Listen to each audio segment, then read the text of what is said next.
The old Roman world was crumbling. It was the 6th century after Christ. The Western Empire was gone, replaced by barbarian kingdoms. Gaul, Spain, Africa, all changed hands. The Mediterranean, once a Roman lake, was now contested.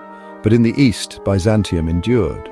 Constantinople stood as a fortress of faith and learning. Here, Roman traditions lived on, even as Greek became the common tongue. Into this world of upheaval stepped Flavius Belisarius. Born in Thrace, he rose from humble origins. He joined the army, quickly gaining notice for his skill and courage. Soon he was part of Emperor Justin's personal guard. This was the beginning of an extraordinary journey. The world was a chessboard of shifting powers. The Sasanian Empire threatened from the east. Barbarian kingdoms in the west were both allies and enemies. Byzantium needed exceptional leaders. Belisarius was about to prove that Rome's spirit was not dead.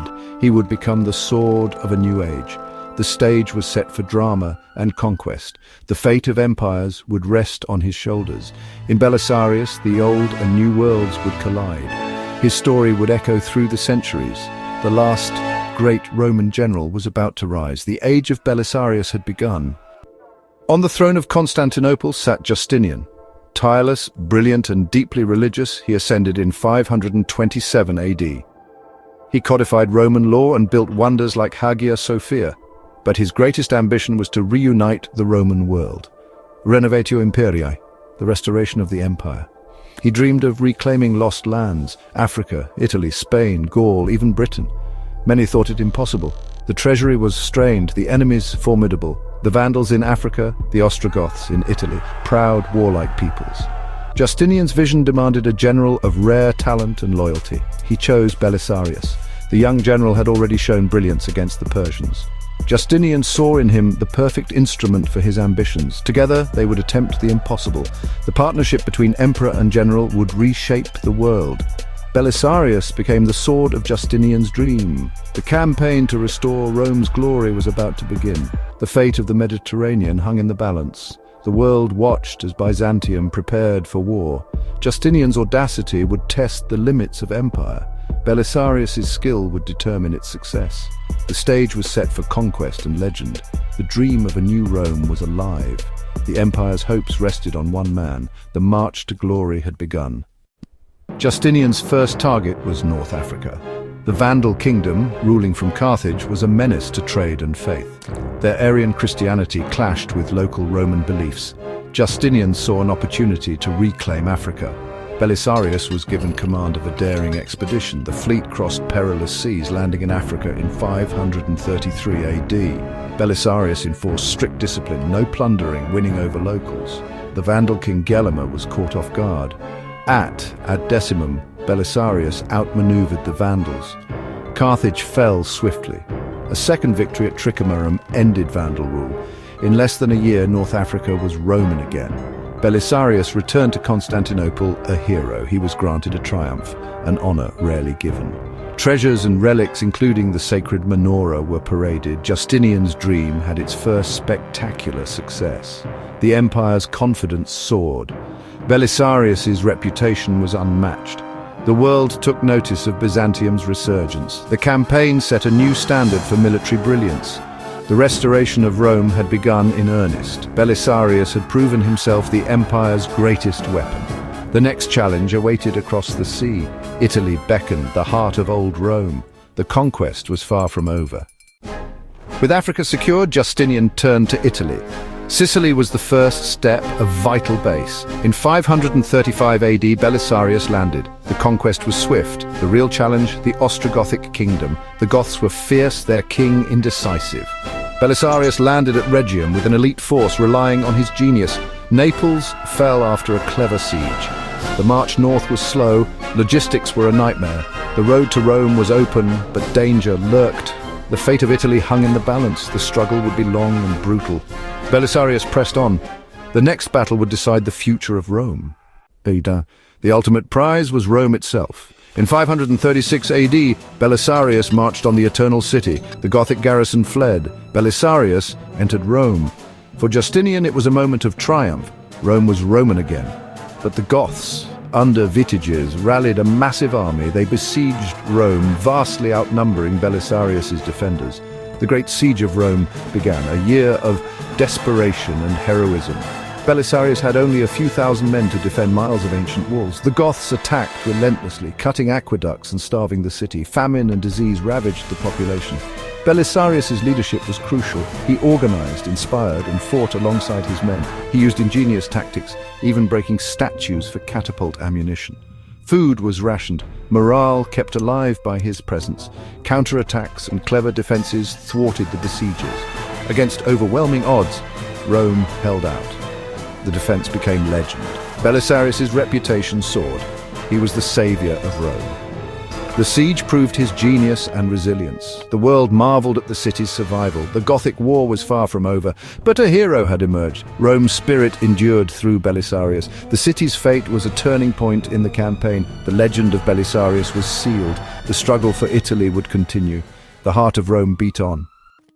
The defense of Rome was miraculous, but the war dragged on. Italy became a wasteland, cities besieged, civilians devastated. The conflict turned into a brutal war of attrition. Milan fell to the Goths and Franks, its people massacred. The brutality shocked even hardened contemporaries. Belisarius faced endless challenges: small armies, scarce supplies, rival commanders, Narses, a powerful eunuch, complicated command. Byzantine efforts were hampered by division and lack of resources. Despite setbacks, Belisarius pressed on. He slowly pushed the Goths back, besieging their strongholds. In 540 AD, he cornered King Vitiges in Ravenna. The Goths, desperate, offered Belisarius the Western crown. He feigned acceptance, entered Ravenna, and captured Vitiges. Belisarius remained loyal, sending the king and treasure to Justinian. The Gothic War's end was in sight, but the cost was immense. Italy was shattered, its people exhausted. Belisarius' loyalty and cunning had saved the campaign. The dream of a restored Rome was closer, but at a terrible price. The war had changed everything. The partnership of Justinian and Belisarius was powerful but fraught with tension. Success bred suspicion. Justinian feared his generals' growing fame. Procopius hints at jealousy and mistrust in the imperial court. Belisarius' popularity with soldiers and subjects made him a potential rival. Court politics in Constantinople were treacherous. Rivals whispered against Belisarius, seeking to undermine him. Narses became a counterweight, dividing command in Italy. This rivalry prolonged the war and cost the empire dearly. Despite obstacles, Belisarius remained loyal. He refused the Western crown, proving his fidelity, yet suspicions lingered. Justinian recalled him from Italy in 540 AD, not in disgrace, but not fully trusted. Belisarius always obeyed, serving the emperor's will. His loyalty, despite mistrust, was remarkable. The shadow of imperial suspicion never fully lifted. The general's fate was tied to the whims of the throne. The cost of greatness was constant scrutiny.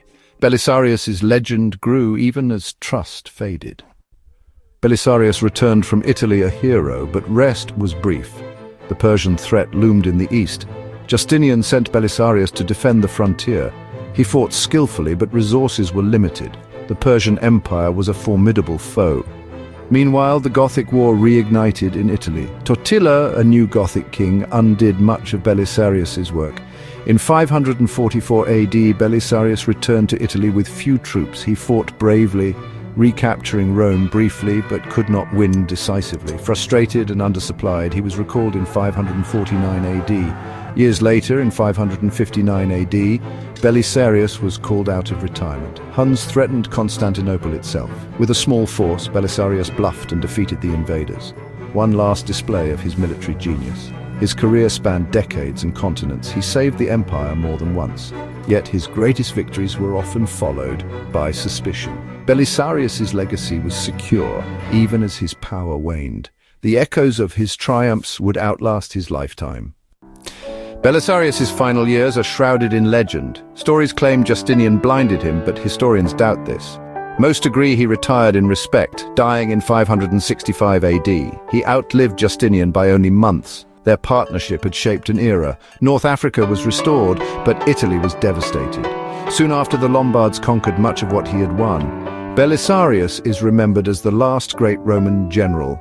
His tactical brilliance, leadership and loyalty set him apart. He bridged the worlds of Rome and Byzantium, After him, the empire turned defensive, its glory days fading. Belisarius' story is one of triumph, loyalty, and tragedy. He remains a symbol of military genius and service. For a moment, he almost remade the Roman world. His legend endures, a hero at the twilight of empire, the last of the Romans shining before the dusk.